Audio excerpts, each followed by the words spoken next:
ਵਾਹਿਗੁਰੂ ਜੀ ਕਾ ਖਾਲਸਾ ਵਾਹਿਗੁਰੂ ਜੀ ਕੀ ਫਤਿਹ। ਪ੍ਰਾਣੀ ਤੂੰ ਆਇਆ ਲਾਹਾ ਲੈਣ, ਲੱਗਾ ਕਿਤ ਕੋ ਫਕੜੇ, ਸਭ ਮੁਕਦੀ ਚੱਲੀ ਰਹਿਣ। ਮਾਨਸ ਜਨਮ ਦੁਲੰਭ ਹੈ, ਹੋਏ न बारंबार, जो वन फल पाकै भूए गिरे, बहुर न लागे डार। प्राणी तू संसार में आया है, उस प्रभु का नाम जप। जो उस प्रभु का नाम जपता है, परमात्मा उसे सारी खुशियाँ, संसार के सारे सुख देता है और अंदर की शांति देता है। इसी के उपलक्ष्य में एक कहानी। एक राजा था। राजा के घर में कोई संतान नहीं थी। सब जगह उसने उपाय किए लेकिन कुछ ना हुआ। वो परेशान था कि आगे आने वाला वंश कैसे चलेगा। उसने एक बार किसी पंडित ज्योतिषी से पूछा कि मेरे घर में बच्चा होगा भी या नहीं। उसने कहा, आपके घर में अभी कोई बच्चा नहीं है। तो वो भटक गया। राजा गया तांत्रिक के पास। उस तांत्रिक से पूछा कि मेरे घर में बच्चा कैसे हो सकता है। तो उसने कहा कि अगर तो किसी बच्चे की बलि दे दे तो तेरे घर में बच्चा हो जाएगा। अब वो राजा बहुत अच्छा था। उसने कहा, मैं ऐसे तो किसी का बच्चा मरवाऊंगा नहीं। उसने अपने दरबारियों को बुलाया और कहा कि पूरे गांव में ढिंडोरा पीट दो कि जो भी बच्चा अपनी खुशी से यहाँ पे देगा, उसकी बलि देगा, तो उस बच्चे को ख़त्म कर दिया जाएगा। तो उसके बदले में उसके पिता माता को बहुत धन दिया जाएगा। तो जब ये बात एक किसान ने सुनी, किसान के 3 बेटे थे। 2 बड़े बेटे तो काम करते थे, एक खेतों में जाता था, एक पढ़ाई करता था। तीसरा बच्चा हर समय प्रभु के ध्यान में डूबा रहता था, कोई काम नहीं करता था। जिस समय देखना बस समाधि में बैठ जाना, उस प्रभु को याद करना।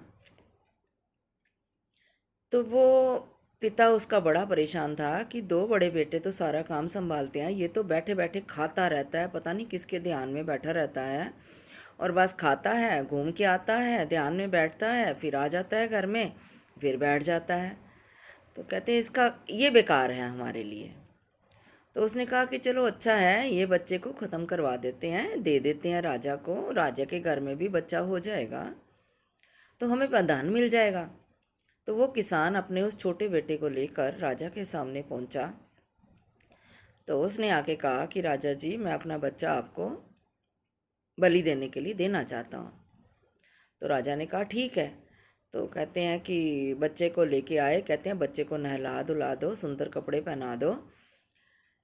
तो कहते हैं वही बात हुई और वो बच्चा फिर भी वही मस्त अपने ध्यान में बैठा है। तो कहते हैं जो दिन तय हो गया कि इस दिन बलि देनी है, उस दिन बाहर ही कुर्सियां बिछा दी गई। राजा बैठ गया, रानी बैठ गई, तांत्रिक आ गया, सामने हवन का सारा सामान आ गया। और कहते हैं उस बच्चे को तैयार करके लाया गया। तो उस बच्चे से पूछा कि आज तेरी बलि होनी है, तेरी कोई अंतिम इच्छा है? तो उस बच्चे ने कहा, हाँ जी, मेरी एक अंतिम इच्छा है कि मुझे एक बाल्टी मिट्टी की चाहिए। तो उन्होंने कहा ठीक है, पहुंच जाएगी। तो उस बच्चे ने क्या किया, जब वो बाल्टी भर के मिट्टी की आई तो उसने उस मिट्टी को कहा कि नीचे गिरा दो। उस मिट्टी को नीचे गिरा दिया गया। तो उस बच्चे ने उस मिट्टी की 4 डेरियां बनाई। डेरियां बना के वो पहली डेरी के पास गया। उसने जाके उस नमस्कार किया उस डेरी को और उसकी एक परिक्रमा की और उस मिट्टी की डेरी को अपने पैर की ठोकर से तोड़ दिया। ऐसे ही वो दूसरी डेयरी के पास गया। उसमें भी उसने ऐसे ही किया जैसे पहले डेयरी के साथ किया था, परिक्रमा की, माथा टेका और उस मिट्टी की डेयरी को भी तोड़ दिया। वो तीसरी डेयरी के पास गया। तीसरी डेयरी पे भी उसने यही किया, माथा टेका, परिक्रमा की और उस मिट्टी को डेयरी को तोड़ दिया।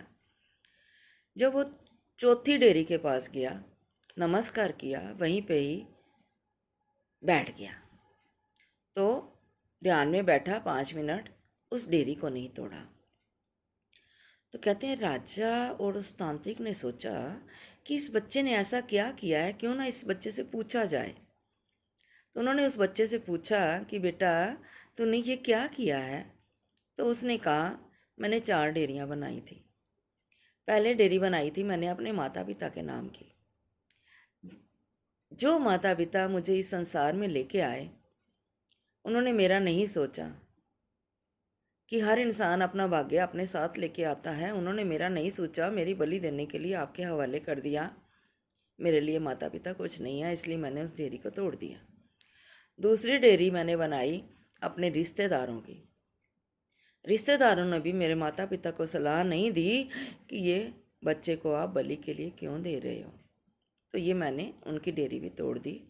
तीसरी डेयरी मैंने बनाई थी राजा की। तो कहते हैं राजा का फर्ज है प्रजा का ध्यान रखना।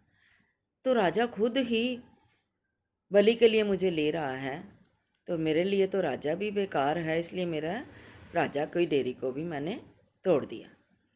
कहता चौथी डेयरी मैंने बनाई थी उस प्रभु के नाम की। उस प्रभु के नाम के आगे मैंने जिसका नाम जपा है उसके आगे मैं नमस्कार करके बैठ गया। उसकी डेयरी मैंने नहीं तोड़ी, क्योंकि मुझे प्रभु पर पूरा विश्वास है कि प्रभु मेरे साथ कभी गलत होने नहीं देगा। तो उस राजा के दिल में एकदम आया कि पता नहीं बच्चे की बलि देने के बाद भी मेरे घर में बच्चा होगा या नहीं।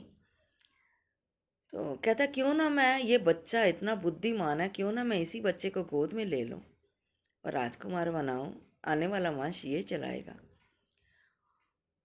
उसने यही किया, बच्चे को अपने पास बुलाया और अपने गले से लगा लिया। कहते हैं आज से ये मेरा बेटा है। तो वो बच्चा बड़ा होकर बहुत लायक बना। इसीलिए कहते हैं कि उस प्रभु का संग नहीं छोड़ो। दुनियावी रिश्ते जितने भी हैं सब झूठे हैं। कहते हैं एक कुटुंब तुझे देखता, चले ना ही तेरे नाले, साथ तेरे चले ना ही तिस नाल क्यों चित लाई है। इसलिए हमें चित किसके से लगाना है? उस प्रभु के साथ। उस प्रभु का सिमरन करना है, हर समय उस प्रभु को याद करना है। अगर ये मेरी कहानी अच्छी लगी तो प्लीज़ इसे लाइक कर देना, सब्सक्राइब कर देना, ताकि आने वाले समय में मैं और बहुत बहुत सी कहानियाँ प्रभु की कृपा से लेकर आऊँ।